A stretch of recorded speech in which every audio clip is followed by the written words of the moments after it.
আমরা অনেকক্ষণ ঘোরাঘুরি করেছিলাম পুরা মাদ্রাসার আশপাশ, পুরা মাদ্রাসা ঘুরে তারপরে এসে আমরা পুকুর পাড়ে একটু বসছি। আপনারা দোয়া করবেন হুজুরের জন্য, আল্লাহ তাআলা যেন হুজুরের হায়াতের মধ্যে বরকত দান করেন, হুজুর যেন নিজের স্বপ্ন অনুযায়ী এই প্রতিষ্ঠানটাকে সাজিয়ে দিতে পারেন। সারা বিশ্বের হেদায়েতের জরিয়া যেন আল্লাহ তাআলা হুজুরের এই মাদ্রাসাকে বানিয়ে দেন। এটা হচ্ছে হযরতপুর থেকে এসে হুজুরের মাদ্রাসায় যাওয়ার প্রধান রাস্তা। আরো একটা রাস্তা আছে, কিন্তু সবচেয়ে ভালো রাস্তা হচ্ছে এটা। মার্কাজে যাওয়ার প্রধান গেট হচ্ছে এটা, এটার ভিতরে এটা দিয়ে ভিতরে প্রবেশ করতে হয়। এখনো কাজ চলমান রয়েছে, এই জন্য রাস্তাগুলো পাকা হয়নি। অনেক টাকার দরকার, অনেক টাকার দরকার। হুজুর এত বিশাল কাজ হাতে নিয়েছেন, আল্লাহ তাআলা যেন হুজুরকে হায়াতের মধ্যে বরকত দান। বিশাল এক ভবন, ছাত্রদের ক্লাসরুম। আলহামদুলিল্লাহ অনেক ছাত্র এখানে পড়াশোনা করেন এবং সবাই মেধাবী, সবাই মেধাবী আলহামদুলিল্লাহ। আপনারা তাদের সকল ছাত্রদের জন্য দোয়া। মার্কাজুদ দাওয়ার মাঠের ফুলের বাগান, বিশাল বড় মাঠ, সুন্দর একটি ভবন আলহামদুলিল্লাহ। আপনারা যদি এখানে আসেন তাহলে আসলে অবশ্যই আপনাদের মন ভালো হয়ে যাবে। আমাদের হযরত এত সুন্দর করে প্ল্যানিং করে এই ভবনগুলো করেছেন এবং জায়গাটা সুন্দর করে সাজিয়েছেন। আসলে আসলে আপনাদের মন একেবারেই ভালো হয়ে যাবে। সময় পেলে এসে ঘুরে যাবেন। সুন্দর মুফতি এনায়েতুল্লাহ ও হাফেজ রবিউল ইসলাম একটু ঘুরে ঘুরে পুরোটা দেখলেন এবং এটাই বারবার বলতেছিলেন যে এত সুন্দর প্ল্যান হুজুরি কিভাবে করেছেন আল্লাহ সুবহানাহু। শুধু তারা দুজন এবং আমরাই না, যে কেউ আসলে আসলে এই জায়গাতে আশ্চর্য হয়। তারপর আমরা সকলে মিলে একটু ঘুরে পুরা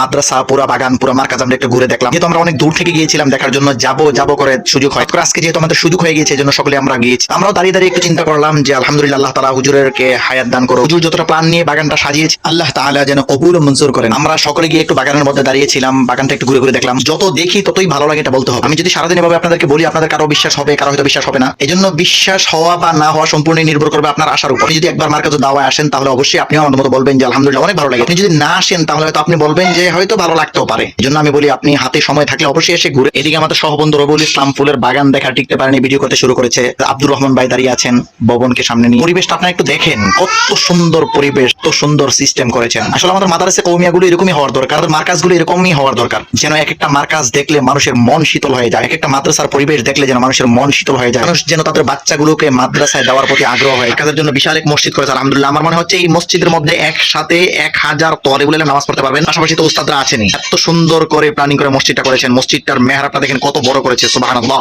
এক একটা ফ্যান গুলো এত বড়, আমি আর এই ফ্যান কখনো দেখিনি। ফ্যান গুলো দেখে আশ্চর্য হয়েছে, এত বড় বড় ফ্যান হুজুর কোন জায়গা থেকে নিয়ে আসছে আলহামদুলিল্লাহ। আমার মনে হচ্ছে এই ফ্যানগুলোর বাতাস এসির বাতাসের চেয়ে কম না। এই জন্য ঘুরে ফিরে একটু দেখলাম, আমি দেখলাম বন্ধু এনায়েতুল্লাহ একটু দেখলাম। আমরা আসলে যতই দেখতেছিলাম ততই মুগ্ধ হয়েছি আলহামদুলিল্লাহ। যতটা কষ্ট করে গিয়েছিলাম, কষ্ট অনুযায়ী পরিবেশটা দেখে আমাদের কাছে ভালো লেগেছে। কারণ তো ছোট একটা মসজিদ করতে গেলে আমাদেরকে কত ব্যাগ পেতে হয়, টাকা পয়সা কত পেরেশানি, কত চিন্তা করতে হয়, কত পেরেশানি ভোগ করতে হয়। সেই জায়গাতে আমাদের হযরত এত বড় একটা মসজিদের প্ল্যান নিয়েছে। আপনাদের কাছে দোয়া চাই, দোয়া করবেন আল্লাহ তাআলা যেন মসজিদটাকে প্ল্যান অনুযায়ী আল্লাহ তাআলা বানানোর তৌফিক দান করেন। আমরা দীর্ঘ সময় ঘোরাঘুরি করার পর তারপর পুকুর পাড়ে এসে মসজিদের সামনে একটু সবাই বসলাম, বসে বসে অনেকক্ষণ কথা বললাম, অনেক কিছু দেখলাম, অনেক কিছু চিন্তা করলাম এবং মন থেকে হযরতের জন্য দোয়া করলাম, হযরতের প্রতিষ্ঠানের জন্য আমরা দোয়া করলাম। আপনাদের কাছেও বিনীতভাবে আকুল আবেদন করছি যে আপনারা হযরতের মাদ্রাসার জন্য দোয়া করবেন, যদি সম্ভব হয় তাহলে দয়া করবেন। আপনাদেরকে একটা সুসংবাদ দিতে চাই, সেটা হচ্ছে প্রতি ইংরেজি মাসের প্রথম শুক্রবার সকাল 9টা থেকে নিয়ে 11টা পর্যন্ত হুজুরের মাদ্রাসার মধ্যে উলামায়ে কেরামদের উদ্দেশ্যে ইসলাহি বয়ান হয়। নিজেরা আসবো, আশেপাশে যে সকল উলামায়ে কেরাম আছে তিনাদেরকে দাওয়াত দিব। প্রতি ইংরেজি মাসের প্রথম শুক্রবার সকাল 9টা থেকে নিয়ে 11টা পর্যন্ত হযরত নিজেই বয়ান করেন, ইসলাহি বয়ান। আত্মশুদ্ধির উদ্দেশ্যে আমরা প্রতি ইংরেজি মাসের প্রথম শুক্রবারে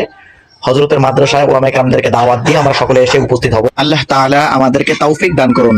মার্কাজুদ দাওয়া থেকে বের হয়ে চলে আসছে আবু তাহের মির্জা সাহেব হুজুরের মাদ্রাসা। যেহেতু মার্কাজুদ দাওয়া এবং আবু তাহের মির্জা সাহেব হুজুরের মাদ্রাসা দুইটা পাশাপাশি এলাকায় রয়েছে, এজন্য আমরা মার্কাজুদ দাওয়া থেকে বের হয়ে মুফতি আবু তাহের মির্জা সাহেব হুজুরের মাদ্রাসা কলাতিয়াতে আমরা এখানে এসে উপস্থিত হয়েছি হযরতপুরে। এটাকে দেখতেছেন, এরা হচ্ছে মুফতি এনায়েত ভাইয়ের দুই ছেলে লাবিব এবং সাহিদ। আপনারা তাদের জন্য দোয়া করবেন, আল্লাহ তাআলা যেন তাদেরকে দ্বীনের দাঈ বানিয়ে দেন। যোগ্য বাবার যোগ্য সন্তান যেন আল্লাহ তাআলা লাবিব এবং সাহিদকে বানিয়ে দেন। আপনাদের কাছে দোয়া চাই, দোয়া করবেন আল্লাহ তাআলা যেন আমাদের হালাল রিজিকের মধ্যে বরকত দান করেন। আমরা যেন হালাল টাকা দিয়ে আল্লাহ তাআলার নিয়ামত গুলো দেখতে পারি। আল্লাহ তাআলা যেন আমাদেরকে দুনিয়া আখিরাতের সফলতা দান করেন।